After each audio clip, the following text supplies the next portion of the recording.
Hi friends, నేను ఈరోజు మిఠక్కాయ కూర తయారు చేయబోతున్నాను. ముందుగా ఇప్పుడు మిఠక్కాయ కూరకి ఏం చేయాలో చూద్దాం. ముందుగా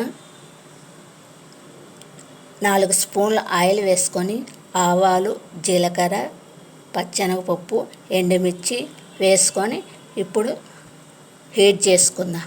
హీట్ అయిన తర్వాత కొద్దిగా కరివేపాకు, కొద్దిగా ఉల్లిపాయ వేసుకుందాం.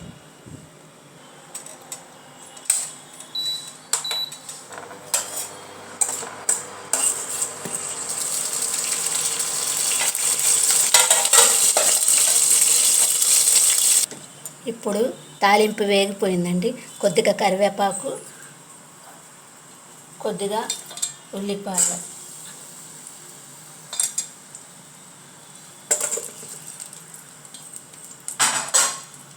వేసుకుందామండి. నేను ఆఫ్ చేశాను, మళ్ళీ ఆన్ చేసుకుంటాను, లేకపోతే నూనె అంతా పడిపోయింది. మళ్ళీ ఆన్ చేసుకున్నాను. ఇది ఉల్లిపాయ, కరివేపాకు వేయించుకుందాం. తర్వాత 1 స్పూన్ ఆయిల్ వేసుకుందాం.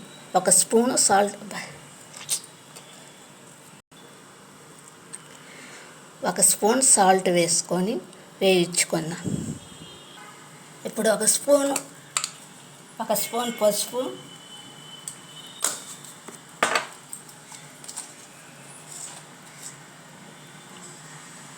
1 స్పూన్ సాల్ట్. ఇప్పుడు మిఠక్కాయలు వేసి వేయించుకుందాం.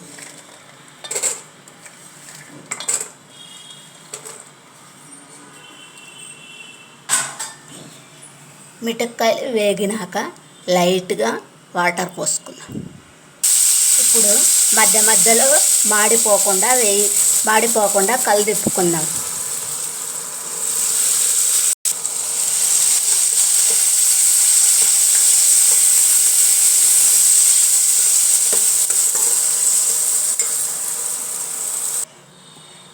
లైట్గా వేగిపోయాయండి గోరు చిక్కుళ్ళు. ఇప్పుడు నేను 1 స్పూన్ కారం వేసుకుంటున్నాను.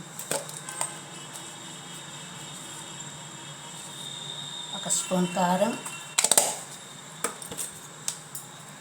కొంచెం కొబ్బరి పొడి, వెల్లుల్లి, ధనియాలు, మళ్ళీ చెక్క, లవంగం, ఎండు కొబ్బరి, కొద్దిగా అల్లం వేయించుకొని మిక్సీ పట్టుకున్న మిశ్రమాన్ని ఇప్పుడు గోరు చిక్కుల్లో వేసుకొని 1 గ్లాస్ వాటర్ పెట్టి కొద్దిసేపు ఉడికించుకుందాం.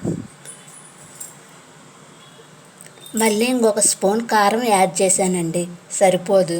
కొబ్బరి కారంలో సరిపోదు. పైగా నేను 2 స్పూన్ల కారం కూడా యాడ్ చేశాను. మళ్ళీ మీరు సాల్ట్ కూడా చెక్ చేసుకోండి. ఎప్పుడైనా కూర చేసేటప్పుడు సాల్ట్ సరిపోయిందో లేదో చెక్ చేసుకొని అప్పుడు స్టవ్ ఆఫ్ చేసుకోండి. నాకు సాల్ట్ కూడా సరిపోలేదండి, అందుకని ఇంకొద్దిగా సాల్ట్ కూడా యాడ్ చేశాను. కొద్దిసేపు మిఠక్కాయ ఉడకాలండి, మెత్తగా కొద్దిగా లైట్గా ఉడకాలి.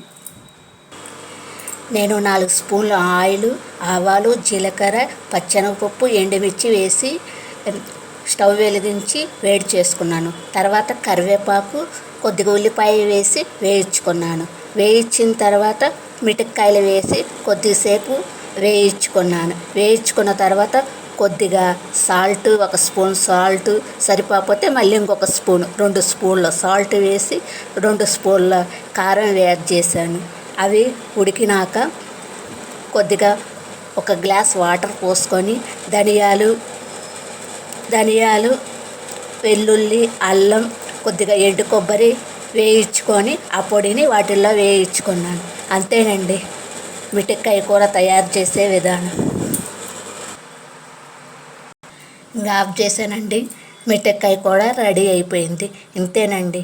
నేను చెప్పిన కొలతలతో మీరు కూడా మిఠక్కాయ కూర తయారు చేసుకోండి. నేను ఎలా తయారు చేయాలో ప్రాసెస్ మాత్రమే చెప్తాను. అదేవిధంగా మసాలా ఏం వేయాలో చెప్తాను. మీరు తగినంత ఉప్పు, తగినంత కారం మీ టేస్ట్కి తగ్గట్టు వేసుకోండి. ఒకవేళ నా వీడియో నచ్చినట్లయితే లైక్ చేయండి, షేర్ చేయండి.